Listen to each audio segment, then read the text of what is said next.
Hello friends, Santro Zing 2009 model AC coil cleaning gas filling ఎలా చేయాలో చూద్దాం. కరీంనగర్లో ఒక సర్వీస్ పాయింట్ కాడికి వచ్చి చేపించడం జరుగుతుంది. డాష్ బోర్డ్ కింద ఈ 2 స్క్రూలు ఓపెన్ చేసి సైడ్కు ఏదైతే ఉందో సైడ్ ప్యానల్ 2 స్క్రూలు ఓపెన్ చేసి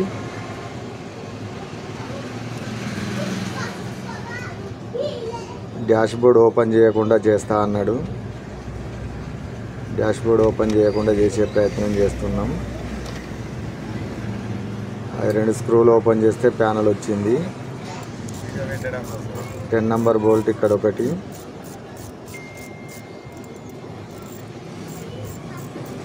లోపల 3 బయట 2, లోపల కూలింగ్ కాయిల్ పైన 2 ఉన్నాయి. కూలింగ్ కాయిల్ పైన ఒక బోల్ట్ ఉంది 10 నంబర్,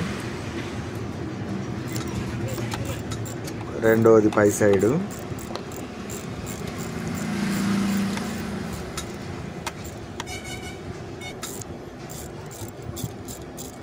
కూలింగ్ కాయిల్ కింది ఇది 3వది. ఈ 3 బోల్ట్స్ ఓపెన్ చేసినట్టయితే కూలింగ్ కాయిల్ ఈజీగా బయటకు వస్తుంది అన్నాడు. డాష్ బోర్డుకు ఒక 2 బోల్ట్లు ఓపెన్ చేయాలి.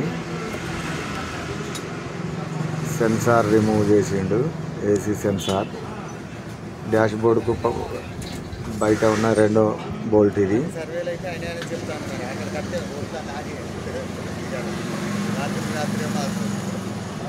సెంట్రల్ కన్సోల్ దగ్గర ఉంటుంది ఇది.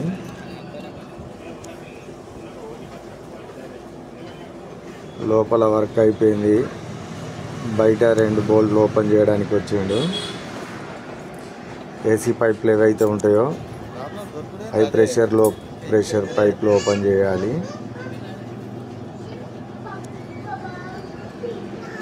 లో ప్రెషర్ ఓపెన్ చేస్తుండు. చాలా సింపుల్గా లూజ్గానే వచ్చింది.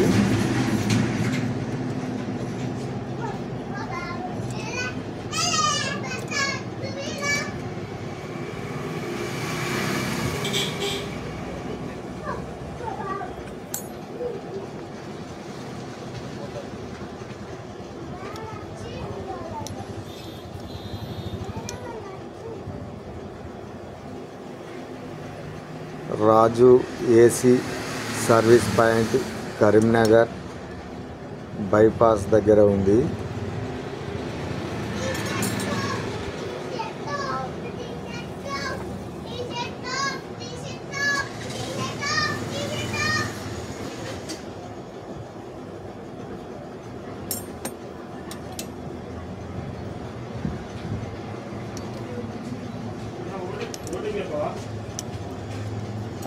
ఈ 2 పైపులు కనుక ఓపెన్ చేసి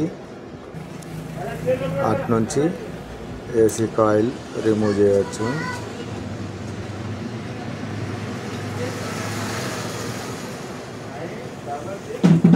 గ్రీన్ కలర్ వాచరు, జాగ్రత్త, వాచరు పోకూడదు.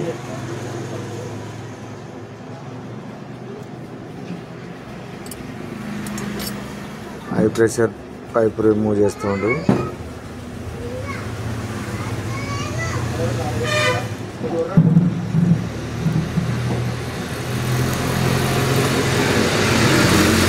హై ప్రెషర్ పైప్ కూడా రిమూవ్ అయిపోయింది. ఇప్పుడు లోపల నుండి మనకు ఏసీ వెంట్ రిమూవ్ చేస్తాడు. రబ్బర్ రిమూవ్ చేసిండు. చాలా సింపుల్గా బయటకు వచ్చేసింది.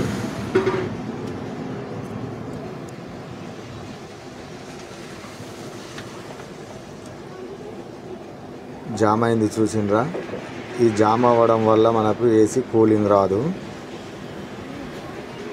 ఇది మనం ఎప్పటికీ కాకపోయినా 2 సంవత్సరాలకు ఒకసారి 3 సంవత్సరాలకు ఒకసారి క్లీన్ చేసుకోవడం వల్ల ఏసీలో స్మెల్ రాకుండా ఉంటుంది, ప్లస్ కూలింగ్ ఎక్కువ వస్తుంది. ఇది ఓపెన్ చేయడానికి 2 స్క్రూలు ఉంటాయి ఆపోజిట్లో. ఆపోజిట్ డైరెక్షన్స్లో 2 ఉంటాయి, 4 క్లిప్పులు ఉంటాయి. రెండు స్క్రూలు రిమూవ్ అయిపోయినాయి. క్లిప్పులు రిమూవ్ చేస్తుండు.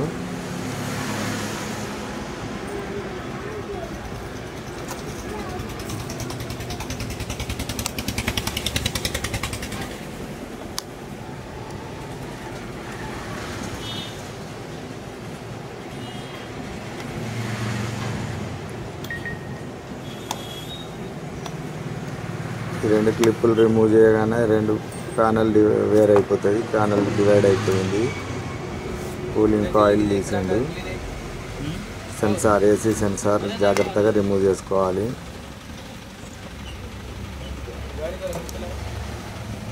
కూలింగ్ కాయిల్ ఏదైతే బాగా జామ్ ఏం కావాలేదు కానీ డస్టీగా ఉంది. గ్యాస్ లీక్ అయింది. లీక్ ఎక్కడికి వెళ్ళి అయింది అనేది దొరకబట్టడం కోసం ప్లస్ క్లీన్ చేసుకోవచ్చు అనే ఉద్దేశం కొద్ది ఓపెన్ చేయడం జరిగింది. డస్ట్ చూసిరు కదా.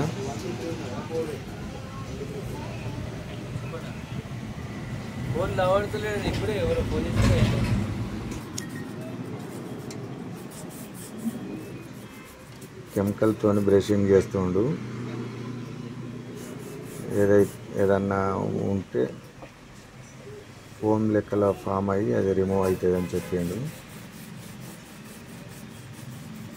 స్మూత్ బ్రష్, టూత్ బ్రష్తో చేస్తుండు. హార్డ్ బ్రష్తో చేస్తే అవి దానికి ఉన్న టీత్స్ ఏవైతున్నాయో అవి ఖరాబ్ అవుతాయని.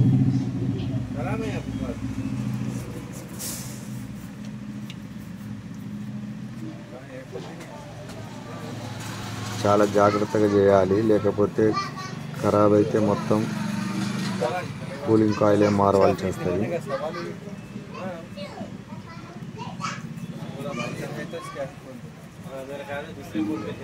కూలింగ్ కాయిల్ సర్వీసింగ్, గ్యాస్ ఫిల్లింగ్కు ఎంత ఛార్జ్ అయిందో మీకు వీడియో ఎండింగ్లో చెప్తా.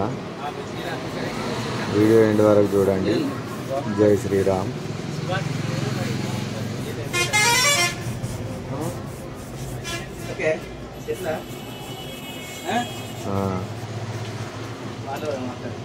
Okay okay.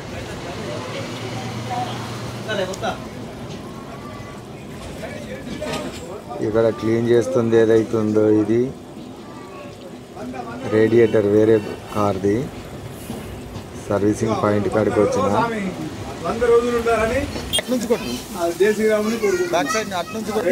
హై ప్రెషర్తో చేయొద్దు, ఎప్పుడైనా లో ప్రెషర్తోనే క్లీన్ చేయాలి. మన బైక్ సర్వీసింగ్ పాయింట్ కాడ ఏదైతే హై ప్రెషర్ ఉంటుందో అది వాడతారు, దానివల్ల అది ఖరాబ్ అయ్యే ఛాన్సెస్ ఎక్కువ ఉంటాయి. ఇది లో ప్రెషర్ పైప్తో క్లీన్ చేపిస్తున్నా. కావాల్సుకొని హై ప్రెషర్ ఉండకూడదు, ఉంటే అది ఏదైతున్నాయో ఆ హోల్స్ మూసుకుపోతాయి. ఎట్లాగో మనకు చాలా చోకే అంటే బ్లాక్ అవ్వలేదు కాబట్టి మామూలుగా క్లీన్ చేసినా సరిపోద్ది.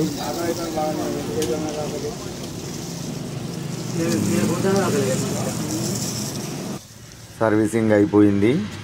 సర్వీస్ అయిపోయినాక ఇక ఫిట్ చేయడం ఒకటే. ఫిట్ చేస్తుండు. ఏసీ సెన్సార్ అది పై కవర్ పెట్టి మళ్ళీ 2 స్క్రూలు ఎక్కించి 4 క్లిప్లు ఎక్కిస్తే ఫిట్టింగ్ అయిపోతుంది. ఫిట్టింగ్ అయిపోయినాక దీనికి ఫోమ్ కూడా పెట్టాల్సి ఉంటుంది. ఫోమ్ పోయింది, మొత్తం ఫోమ్ లేదు. ఫోమ్ పెట్టడం వల్ల ఎయిర్ లీక్ అవ్వడం కానీ లేకపోతే డస్ట్ లోపలికి పోవడం కానీ జరగదు. ఫోమ్ కంపల్సరీ పెట్టించుకోవాలి. ఆపోజిట్లో 2 స్క్రూలు ఎక్కియాలి. మళ్ళీ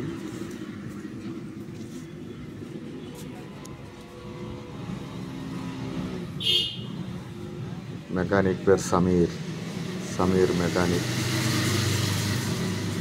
షాప్ పేరు రాజు మెకానిక్ ఉంది కరీంనగర్ బైపాస్ దగ్గర. ఇలా వర్కర్ మాత్రం సమీర్. క్లిప్లు ఎక్కిస్తుండు.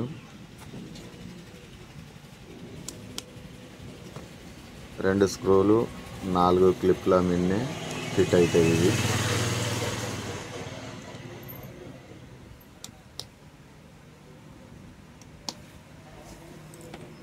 క్లిప్లు అయిపోయినాక ఫోమ్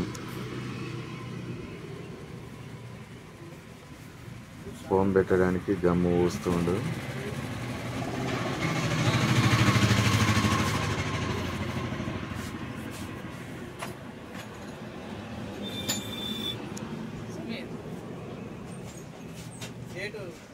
సమీర్ మెకానిక్.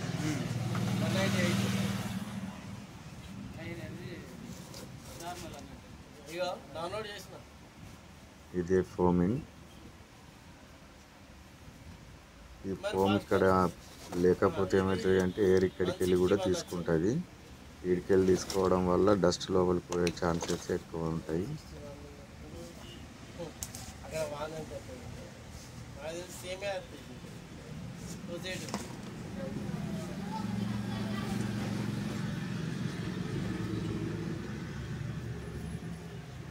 ఇందులో డస్ట్ పోకుండా మనం కూడా కొంచెం జాగ్రత్త పడవచ్చు. ప్యాసింజర్ సైడ్ ఏదైతే ఉందో ఎప్పటికప్పుడు క్లీన్ చేసుకోవాలి కాళ్ళ కాడ. అదే లోపలికి పోయే అవకాశం ఎక్కువ ఉంటుంది. ప్యాసింజర్ సైడ్ క్లీన్ ఉంచుకోవడం ఒకటే కాకుండా మెయింటెనెన్స్ కూడా చేసుకోవాలి ఎప్పటికప్పుడు. ప్యాసింజర్ సైడ్ డాష్బోర్డ్ కింద నుంచి మనం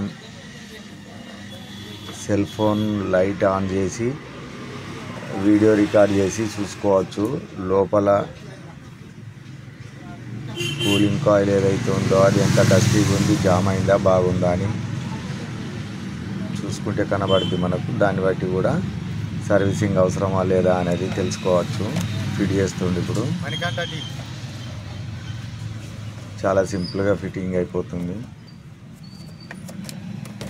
ఫిట్ అయిపోయింది.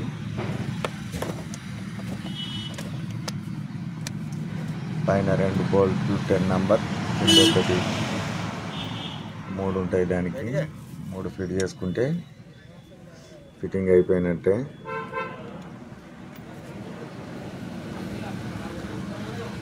వాటర్ అడ్జస్ట్ పైప్ పెడుతుండు. ఏసీ కూలింగ్ అయినప్పుడు వాటర్ డ్రాప్స్ వస్తాయి కదా, అవి బయటికి రావడానికి. తర్వాత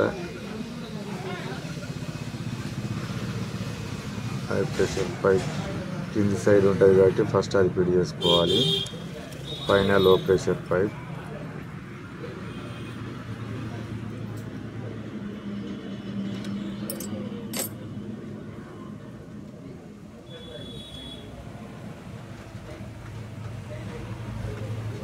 పైప్ చాలా లైట్ వెయిట్ ఉంటుంది కాబట్టి జాగ్రత్తగా వర్క్ చేయాలి.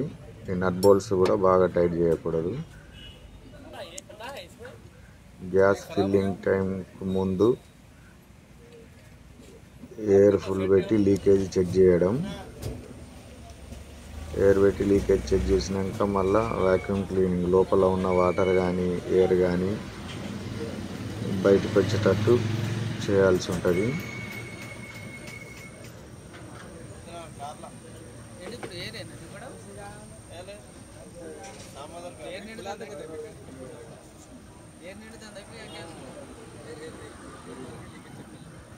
లీకేజ్ చెక్ చేసినాక వ్యాక్యూమ్ క్లీన్ చేసినాక అప్పుడు గ్యాస్ ఫిల్లింగ్ చేయాల్సి ఉంటుంది. లీకేజ్ చెక్ చేయకుండా గ్యాస్ ఫిల్ చేసినట్టయితే మళ్ళీ లీక్ అయిపోతే ఛాన్సెస్ ఉంటాయి. లీక్ అయ్యే ఛాన్సెస్. చెక్ చేసుకోవడం బెటర్ ఫస్ట్.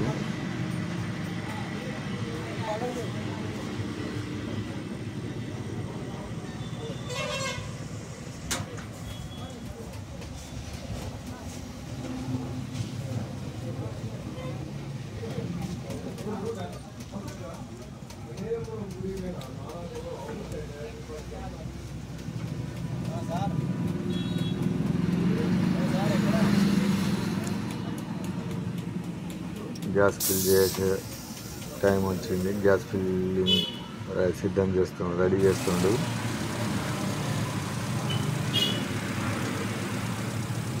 గ్యాస్ టిన్ అదే,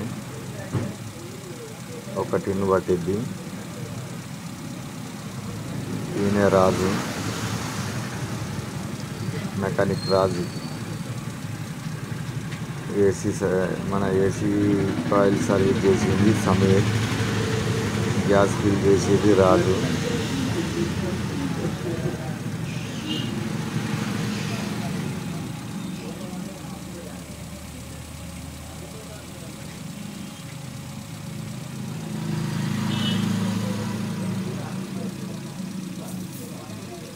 ఒక టిన్ను పట్టినాక కొంచెం తక్కువ ఉందని చెప్పేసి మళ్ళీ టిన్నులకి వెళ్ళి కొంచెం ఎక్కిస్తుండు. ఒక టిన్ను పట్టింది ప్లస్ మళ్ళీ కొత్త టిన్నులకి వెళ్ళి కొంచెం ఎక్కిస్తుండు.